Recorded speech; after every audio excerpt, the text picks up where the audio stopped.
Hey everybody, welcome back to the channel. Not a lot going on today. I'm going to go ahead and replace the tires on my Royal Enfield. It's not back up here on the table because there's anything wrong with it. In fact, other than the rear brake issue, this thing has been totally dead nuts reliable.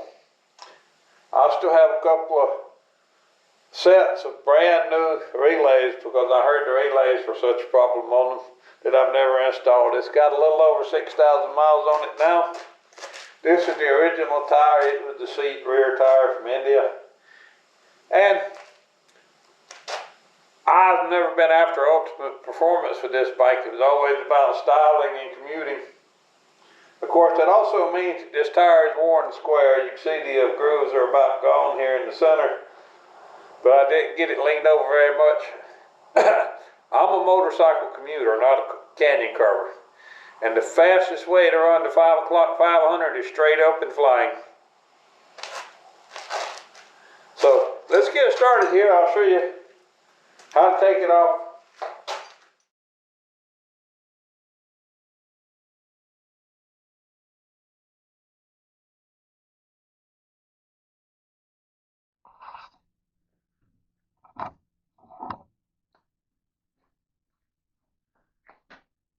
Hey everybody, it's Floyd here the next day. I'm interrupting this video mainly because my camera interrupted it. There won't be any video footage of me actually removing this back wheel. Why? Because of this thing. I love these cameras. I love all the mounting hardware. I love the media mod. But here lately it's become incredibly unreliable. I'm going to be trying to reformat the F card. This is a GoPro Hero 11. And update the firmware and all this stuff. I never had one of these until I got this one about 11 or 12 months ago. And it was really great at first, but I especially love the better microphones and stuff for them and all the accessories.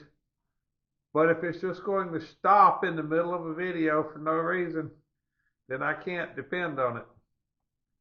So like I said, I'm going to format it, but I'm filming this on my old cheap $50 generic brand Action 1 camera that I've had as long as I've had the GoPro. It doesn't have a fancy microphone or the whole accessories environment, but it works. For over a decade, I used a Midland XTC 260 till I couldn't get batteries for it anymore. So I apologize for that. I wish that I could depend on the other camera more. I wish that I hadn't missed part of this video. But I'm old and I'm tired and I'm hurt and I'm not putting this wheel back on so I could redo the video. Sorry. Besides that, most of you already know how to change the tire anyway. It's fairly simple. 24mm nut. Slide the axle out. Make sure you put something in that hole to hold it when you're taking the nut loose. If you got a lift table like this, you're fortunate. You can take this out and drop the tire out the bottom. If you don't, you'll have to wiggle it out the side, or maybe even take this fender extension off. So I apologize for that. My camera might not have been very dependable, but I tell you what you can depend on is finding you a good price on parts at WeBike. I know the tariff thing has been aggravating, but they got one-of-a-kind custom parts. They got a new special order vintage parts search plan or vintage parts request that you can use. So there's all kinds of things going on there. So, and even with the tariff situation, a lot of times the stuff is still less expensive and higher quality than some no-name stuff from an auction site. At least there you know what you're getting in for. You know what quality you're getting. So anyhow, that's it. We'll go back and the front wheel portion of the video captured fully, because that was when I discovered the camera was off.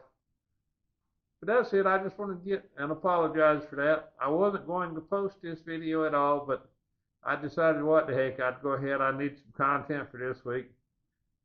I'm about to have surgery, so like I said, I'm going to be doing some listicles and some different things about motorcycling while I'm in recovery.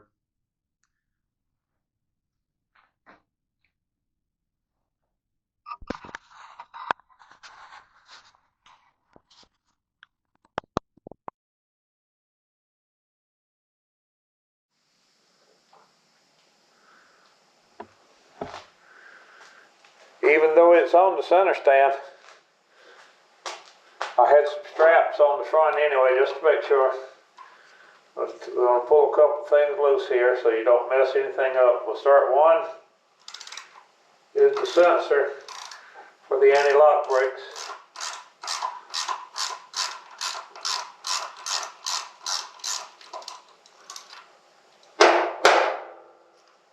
You want to make sure that doesn't get messed up. Although I can put the nut right back in the place where it goes.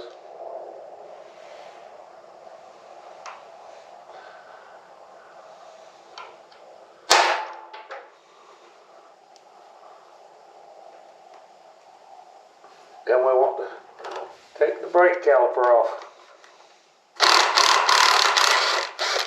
I've still got the original by 3 brake caliper on the front of this, but I imagine one day I will probably change it out.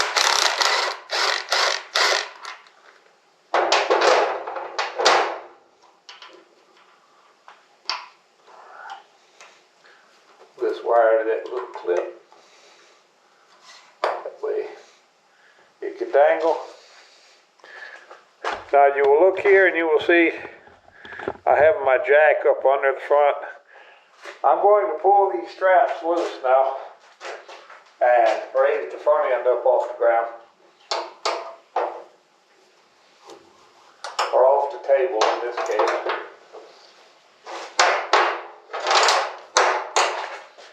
Let me get the jack into place.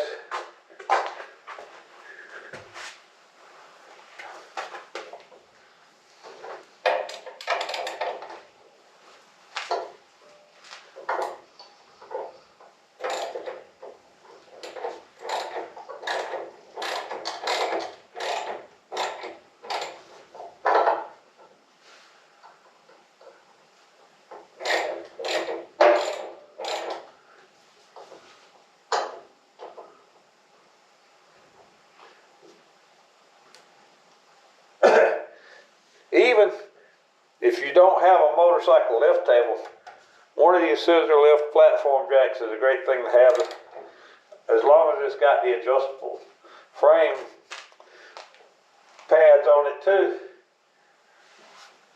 They won't work for every motorcycle, but it is a fantastic thing to have.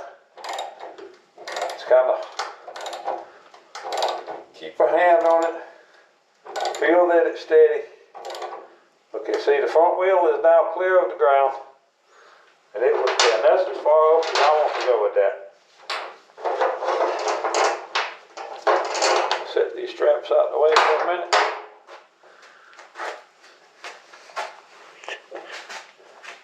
Let me go get my impact wrench.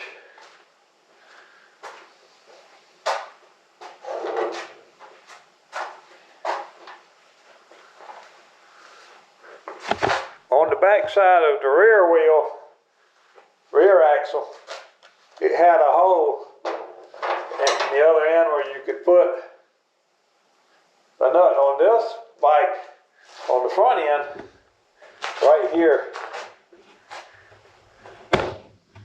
it is just a squared off tab, which happens to fit a 16 millimeter, aka a 5/8.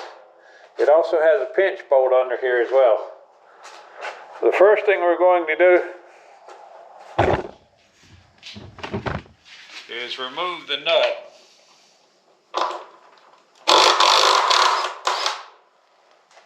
Okay, I've removed the nut and the washer.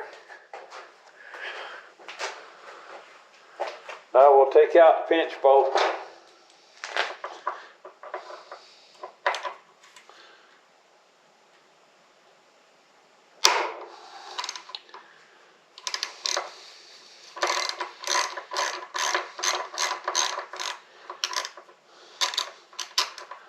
Some bikes you have to remove these all the way because they go through a groove in the axle, and some bikes you just have to loosen them.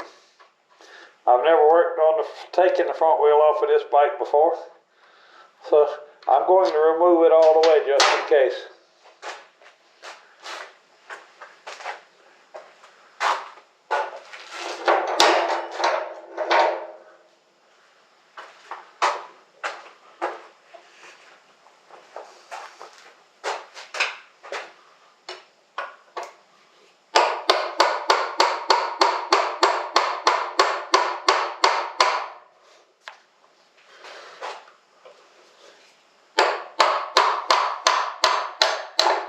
I'm using a drift and a brass hammer to tap the axle through. The drift fits in the center of it. The brass hammer, make sure that I don't accidentally damage it. If I do miss with the drift, the speedometer sensor will come out right here. The spacer will fall out the other side. Then you can roll the front wheel out, and it is ready to be changed. Normally, if I was going to get weren't going to get a different brand of tire, if I was just going to buy another seat tire, I would just keep this front wheel. But like I said, I'm planning on changing it to Bridgestones or Avons, probably BT46s. I was very impressed.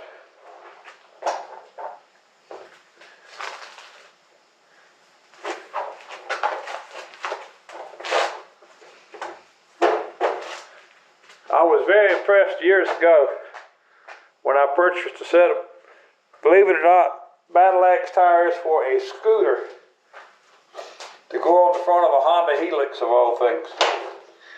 And they were amazing, way better than the factory tires or the cheap replacement tires that I had been running on it.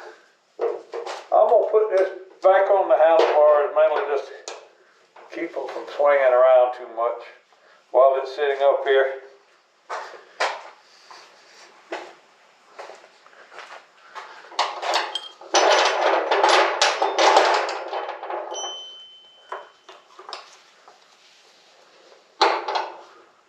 And like I said, that's just to keep it kind of steady.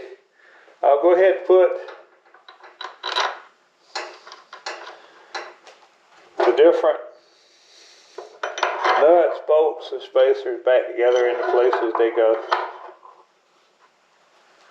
Because here's the thing, I'm going in 2 weeks to have my shoulder operated on. Some of you are probably wondering, hey man, you get a sponsorship, you can get tires from WeBike. Why aren't you just ordering tires from them?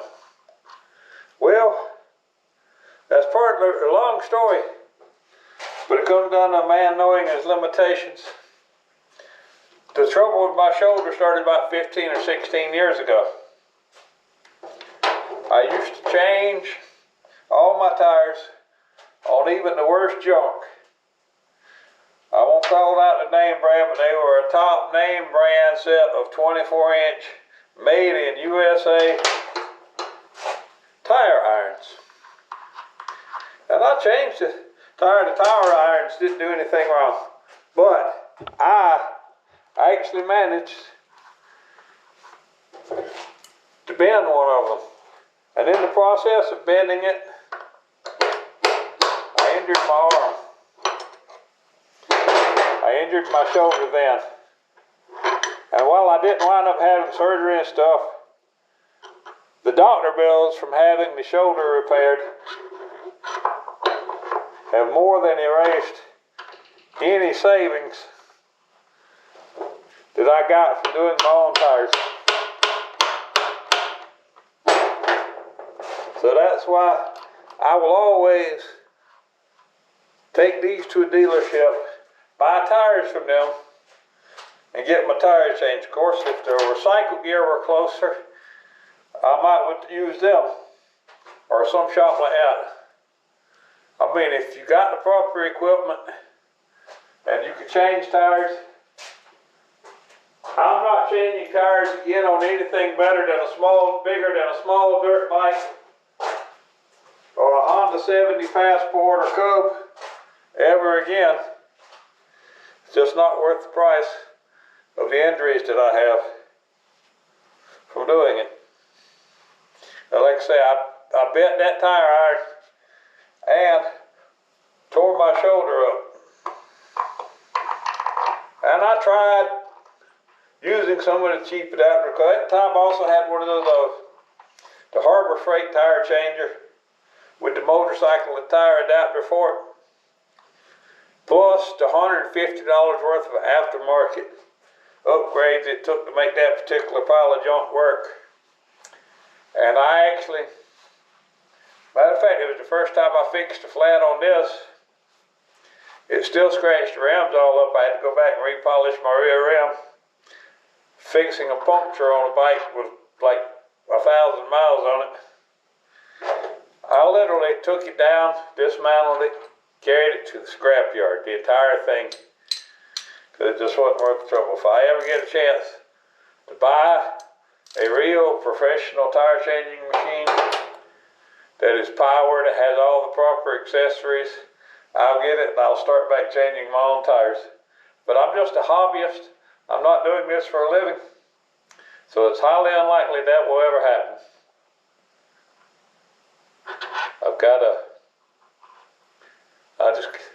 I want to keep riding, I want to keep having fun, I want to keep flying model airplanes. I don't want to fuck my shoulder up anymore trying to change out tires.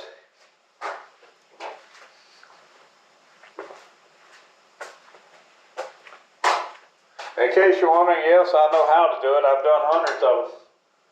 But I had one that was on a junkyard project. The bike had been parked in the yard for 20 years, and I was trying to get the tires off of it. And that was when I hurt myself on. Because sometimes even when you're doing everything right, stuff still goes wrong. That's why you always have to be careful when you're out there riding. You need to be careful in the shop when you're wrenching. I mean, have fun, do stupid stuff, but be as safe as you can about it. I enjoy this. That's it for now. I'm going to see what happens. I might be in and out of YouTube for a few weeks. I may try to do a listicle format for a while, similar to what some of the other motorcycle channels have been doing. I'm doing research on the top 10 future classics, both Japanese. I'll do 2 separate videos, one just for Japanese motorcycles, and then one for motorcycles worldwide. And that's probably how I'll be running the channel for a little while, until I get my arm out the sling. But anyhow, there wasn't much going on. I hope you got something out of this video. Didn't mind the ravings of an old guy having fun.